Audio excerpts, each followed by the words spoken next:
नमस्कार, मैं हूं आपकी दोस्त MS आडर और आज मैं आपके लिए लेके आई हूं माय जेन्युइन लव सीरीज़ 2 का चैप्टर 1।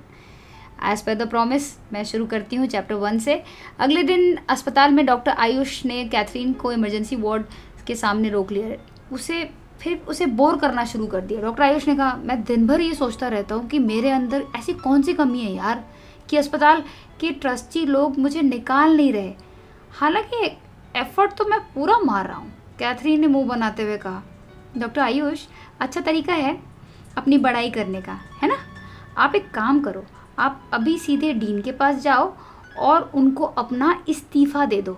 इससे आपकी इच्छा पूरी हो जाएगी। अच्छा, अब मैं चलती हूँ, मुझे जल्दी से वार्ड नंबर 101 में जाना है, वहाँ बहुत बड़ी प्रॉब्लम हो गई है।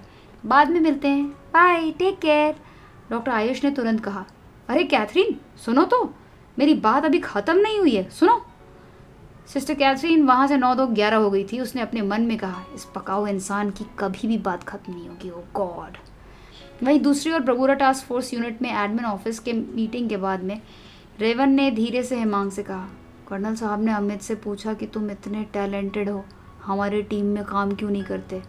पता है उसने क्या बोला? सर, आपकी टीम में ही हूँ, राहुल ने बीच में बोलते हुए पूछा। फिर अमित ने क्या कहा? रेवन ने एक टेढ़ी सी स्माइल के साथ कहा।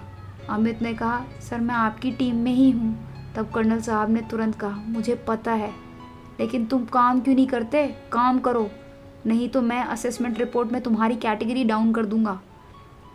हिमांग, रेवन और राहुल एक साथ ज़ोर ज़ोर से हंसने लगे। हिमांग ने कहा, यार वो महान है, उसे जैसे ही कॉम्बैट ऑपरेशन में जाने के लिए कहो उसे लूज़ मोशन होने लगता है। रेवन ने तुरंत कहा, सर उसे कोई लूज़ मोशन नहीं होता, लेकिन वो साबुन का पानी पीकर सिक रिपोर्ट के लिए पहुंच जाता है, डिस्पेंसरी में हमेशा।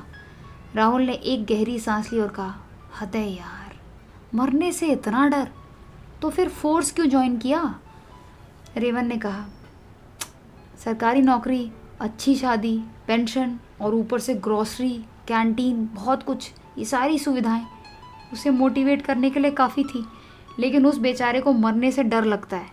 बात करते करते तीनों चाय पीने के लिए कैंटीन पहुंच गए। राहुल ने एक टेढ़ी सी स्माइल के साथ रेवन की ओर देखा, फिर उससे पूछा, भाई तेरा क्या सीन है? क्या घर में पीस है या वॉर जोन बना हुआ है? मतलब दोनों तरफ से वेपन्स धड़ ऑन है क्या? रेवन ने हिमांग की ओर देखा, फिर राहुल की ओर देखा। उसने धीरे से कहा, मैं बाल बच गया। हिमांग ने तुरंत पूछा, मतलब ऑल गुड?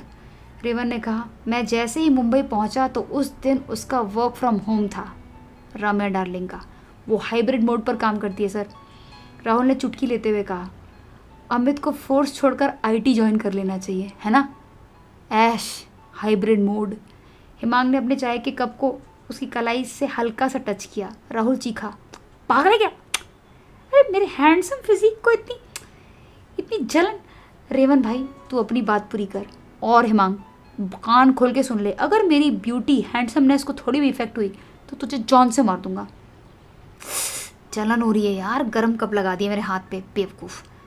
फ्लैशबैक पर सीन गया और राम्या ने रेवन से कहा, जिनका अभी वर्क फ्रॉम होम चल रहा है उनको लग रहा है कि क्या मस्त लाइफ चल रही है। अगर किसी दिन इनको HR की तरफ से कॉल आ गया कि ऑफिस आ जाओ तो ये काम से गए। अब ये इसके लायक भी नहीं रहे कि ऑफिस आ पाएंगे। पागल, इनके शरीर में पता है जंग लग चुका है, करोजन। रेवन चुपचाप राम्या की सारी बातें सुन रहा था। उसने मन में कहा, अच्छा, अगर ज़िंदगी में कोई बड़ी परेशानी आ जाए तो उससे छोटी परेशानी बिल्कुल गायब हो जाती है ना? ये बात सही है ना? शायद उस ऊपर वाले की मेहरबानी से मैं बच गया। उसने मन में ये सारी बातें कही। बहुत रिलैक्स फील कर रहा था कि राम्या किसी और चीज़ में बिजी है। राम्या ने चिढ़ते हुए कहा, इन कंपनी वालों ने दिन में 50 मीटिंग्स रखी हैं। व्हाट द हेल यार, बेसिर पैर की मीटिंग होती है। सुबह 7 बजे से मीटिंग चालू होती है, उसका एजेंडा है कि आज हम क्या क्या करने वाले हैं, और शाम को 6 बजे वाली मीटिंग में हम ये सारे बकर कर रहे होते हैं कि हम ये काम क्यों नहीं कर पाए। अरे कहाँ से कर पाएंगे यार, पूरे दिन भर तो मीटिंग ही चलती रहती है। पिछले 10 दिनों में मैंने एक काम भी ना कंप्लीट नहीं किया। अरे कंप्लीट किया, मैं तो छुआ ही नहीं काम को, टाइम ही नहीं मिलता। बेवकूफ़ कहीं के, मीटिंग, काम न धाम, बस मीटिंग, नॉनसेंस। रेवन ने एग रोल बनाकर राम्या को दिया। फिर उसने ब्रेकफास्ट करते हुए कहा, सही में सब जगह के प्रोसेस की ना बैंड बजी हुई है। काम कुछ नहीं, बातें ज़्यादा, है ना राम्या? राम्या ने खाते हुए कहा। जो कुछ मीटिंग में जो सुबह मीटिंग हुई थी ना, उसमें मैनेजर को पता है कि कई हरामखोर एम्प्लॉयज़ 10 बजे से पहले उठेंगे नहीं सोकर, और जो उसने अलार्म सेट कर रखा है वो अलार्म है सुबह 7 बजे मीटिंग का। क्या पागल है क्या यार? वो सुबह 7 बजे वो ऑफिस पहुंच जाता है और फिर कहता है गाइस अपना कैमरा ऑन करो, जबकि वो खुद कभी कैमरा ऑन नहीं करता, नालायक। और तो और उसके ऑडियो में हमेशा ना, यार क्या बोलूँ, मुझे शर्म आ रही है, मतलब वॉशरूम से कॉल करता है यार, फ्लश की आवाज़ आती है। छी, क्या बकवास है ये सब। ऐसा कहकर राम्या हंसने लगी। रेवन ने मौका देखकर प्यारी सी जापानी गुड़िया जैसी खूबसूरत राम्या को अपने चौड़े सीने से लगा लिया। अब वर्तमान में राहुल ने कहा, क्या दोस्ती हो गई? वो भी इतनी आसानी से? Oh no. रेवन ने चिढ़कर कहा, सर आपको इसी नेगेटिव बर्ताव की वजह से ना आपकी सारी गर्लफ्रेंड्स ना आपकी छोड़कर आपको भाग रही हैं। राहुल ने कहा, ये नहीं चलेगा, ये पर्सनल अटैक है Revan, I don't like it.